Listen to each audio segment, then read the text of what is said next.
and his crew ventured into uncharted waters, the vast Atlantic held its breath, concealing secrets that would challenge their understanding of the world.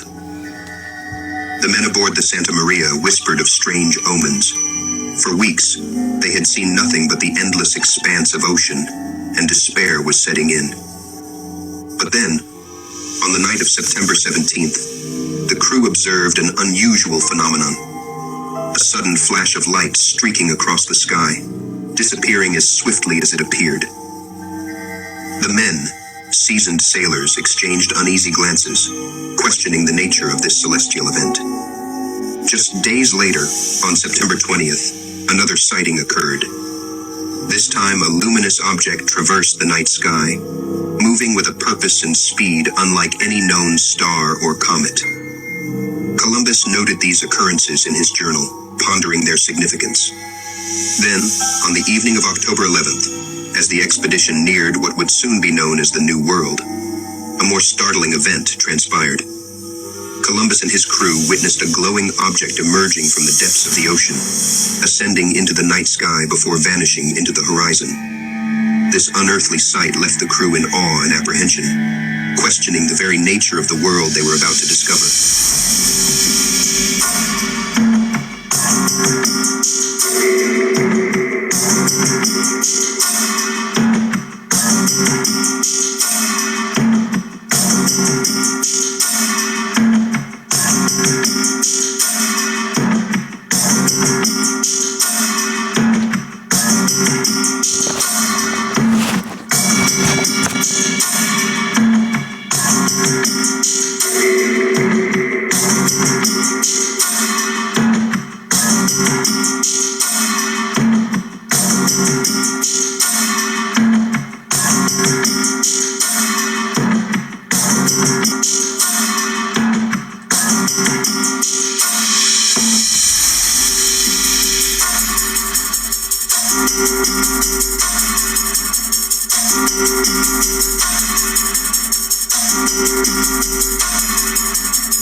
In 1996, a man claiming to be a former government employee brought forward this strange and bizarre VHS tape.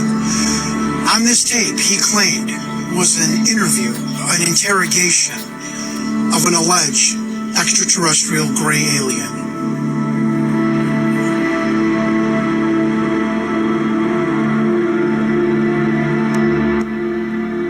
This video totally engrossed my life for the past 25 years, and that's why in 2019, I decided to conduct a 5-year comprehensive, self-funded investigation to simply find the truth about this bizarre extraterrestrial interview and to hunt down and find the identity of the man who called himself Victor. But what I did not expect was the UFO community to not believe me. The media, who ignored me. Hollywood, that was terrified of me. And the United States government, who did everything they could to destroy me.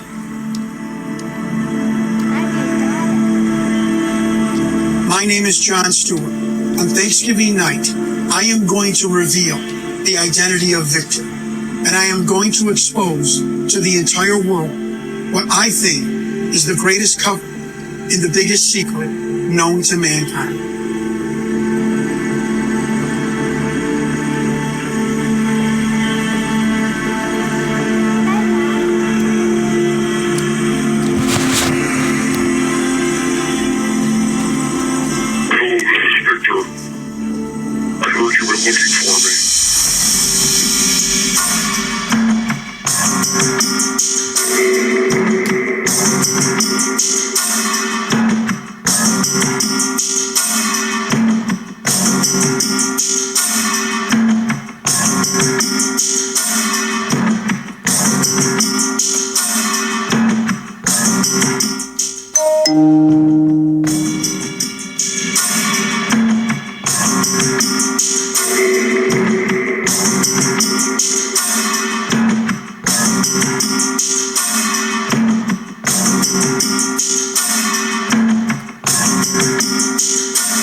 That's my pet bird.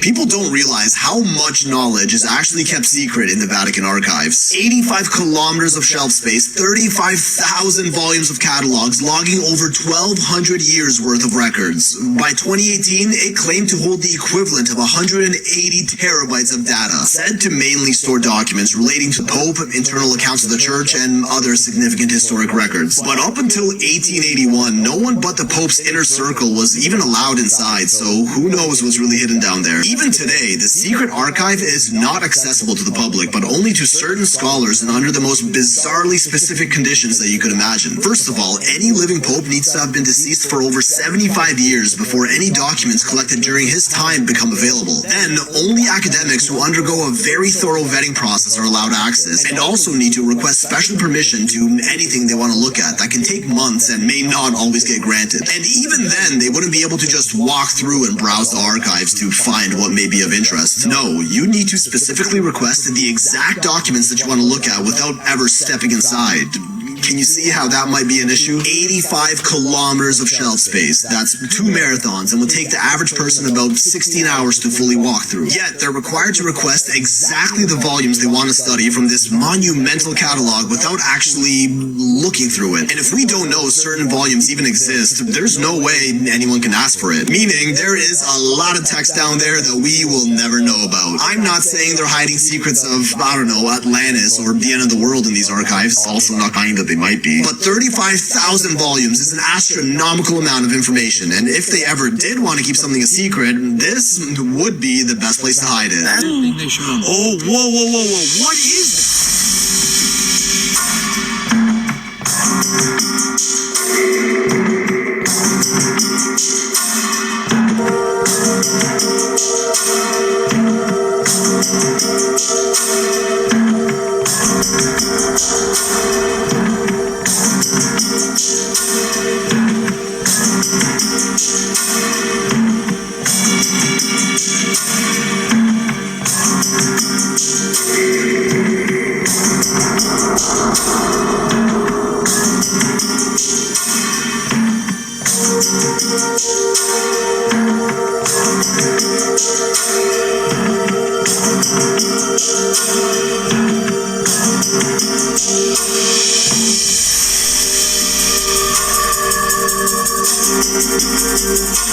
The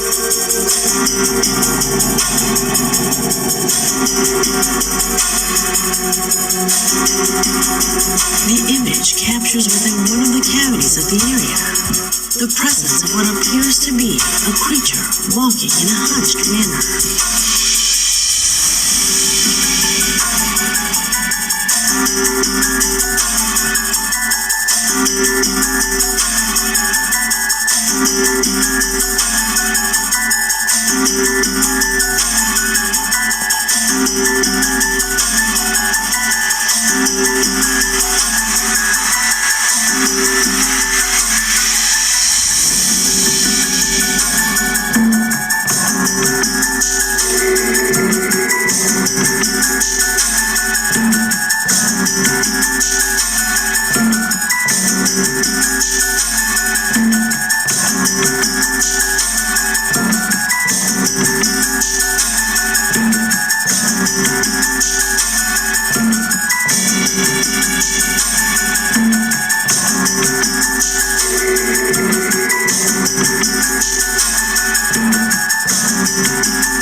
So there's a man named J.D. Rockefeller who created the public education system as we know it. Back in the day, there used to be something called the agrarian age, where everybody owned their own business, they owned their own farm, and people would go to school for about an hour or two every week at their local church. That's why they called it Sunday school. You'd go to school, and you'd learn how to read and write, couple hours a week. That was all.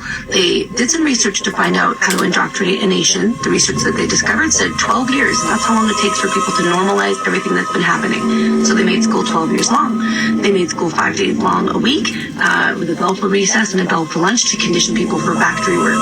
The grading system itself was a communication to your future employers. If you had an A, you'd be a good employee. And if you had an F, you'd be a very bad employee.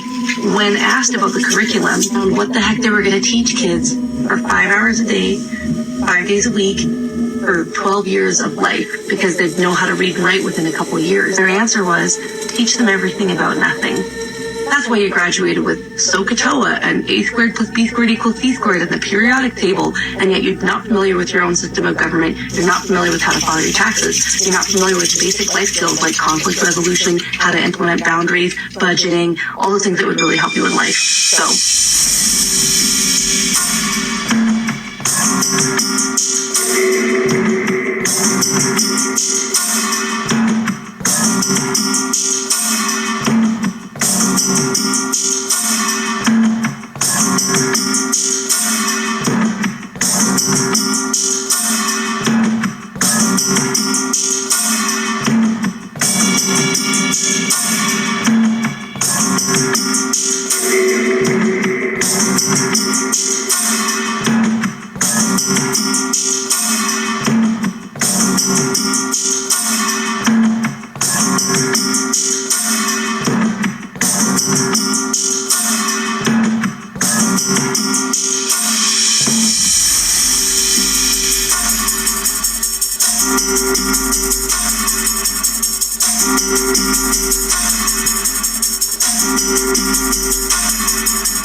Thomas Campbell has been working on experiments to show that we live in a simulation. If you don't know who Thomas Campbell is, you should. You know how the CIA has declassified documents about remote viewing and astral projection? Well, the reason why the CIA was looking into that is because of this man, Robert Monroe. Robert Monroe had incredible natural abilities to leave his body, to see things he shouldn't have seen. Long story short, Bob Monroe wanted to make sure that number one, he wasn't crazy, and number two, that his experiences were replicable by a scientific process. One of the genius scientists he hired is Thomas Campbell, and his whole experience working with Robert Monroe is dictated here in this book called My Big Toe. It's probably one of the greatest books ever written about the connection between science, physics, metaphysics, spirituality. So here's the thing, Thomas Campbell has experienced that we live in a holographic reality because he achieved similar states that Robert Monroe was able to, but now he's trying to prove it through experiments. Search this title if you want to read the article. Basically, he wrote this paper in 2017, devising how we would test simulation theory. It's 22 pages long, but let me give you the key concepts. And if you're not following along right now, you need to be, so follow, because we've been doing an entire series on the fact that we might be in a simulated reality. First and foremost, they lay out the premise in the abstract. If reality is a simulation with limited computational resources, then observable phenomena might act like it would in a video game, where content is only generated or rendered when there is a conscious observer, i.e. player. I just want to note, conscious observer doesn't mean human beings, and it doesn't mean visibly looking with your eyes. Now they lay out there's two views that you have to integrate when it comes to quantum physics and reality, digital reality. One, that the universe itself is a computer. Two, that reality is virtual, but it is distinct from the system that is operating the simulation. The focus of the paper was the second view. In the paper, they explore what causes the collapse of a wave function, like the very famous, very controversial experiment, the double slit experiment, where photons were expected to have a clumping pattern, but they showed an interference pattern, and then when they set up an observing device to see why, it did a clumping pattern. They say that particle-wave duality could be sign of a simulation, because in simulation theory, it suggests that that collapse of a function happens when information is rendered because there is a conscious observer, which aligns with the constraints of computational resources.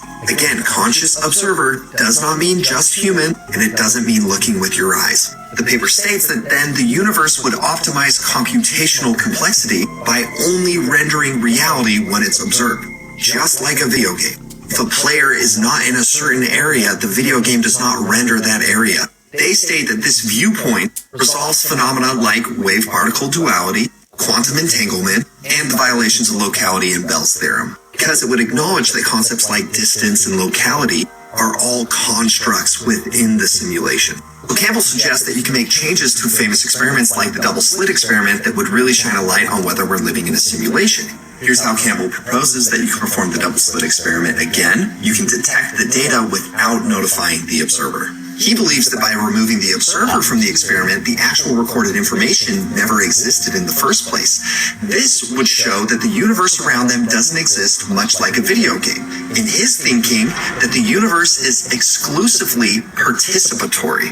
One reason why I think this paper is so fascinating is Thomas Campbell has a very unique perspective. As I mentioned, through his work with Robert Monroe and exploring the various levels of consciousness, he has at some degrees experienced that we live in a holographic universe. Because he's a scientist, he also has the perspective of how we could elicit experiments, set them up, execute them to prove whether or not we live in a simulation. If you haven't, you gotta get his book, My Big Toe. It's freaking amazing.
lurking in our upper atmosphere. And yeah, we're back on the cryptid iceberg today. So there's this theory that some UFOs that people report might actually be these massive creatures that live way up in the sky. They're known as atmospheric beasts. They seem to defy all rules of understood biology, like being able to fly or levitate without the use of wings. Witnesses have described them as being weightless, translucent creatures that can also pulse with this bioluminescence. And they're often seen in the form of jellyfish or sky serpents. But what are they? Well, Ivan T. Sanderson wrote a whole book about how many of the UFOs that people see are actually these low-density organisms that are native to Earth's upper atmosphere. Interestingly, life has found a way up there, albeit in the form of bacteria, but surely there would be remains of these things falling out of the sky if they died, so case closed, right? Well, not so fast. Have you heard of star jelly? It's this gelatinous substance that shows up all over people's lawns and in nature, seemingly falling from the sky, and then it evaporates within hours. Many think that this material,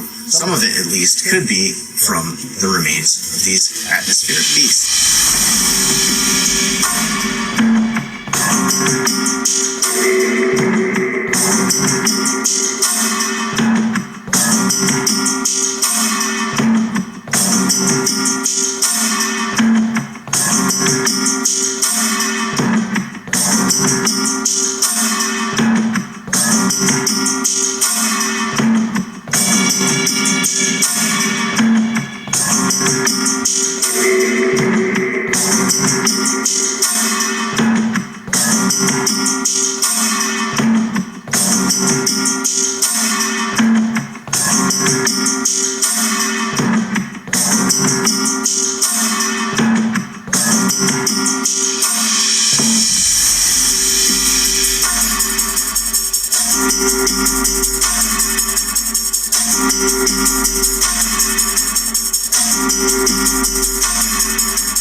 Nephilim giants real, and do they still walk this earth? My answer is yes, and the way they entered this world might shock you.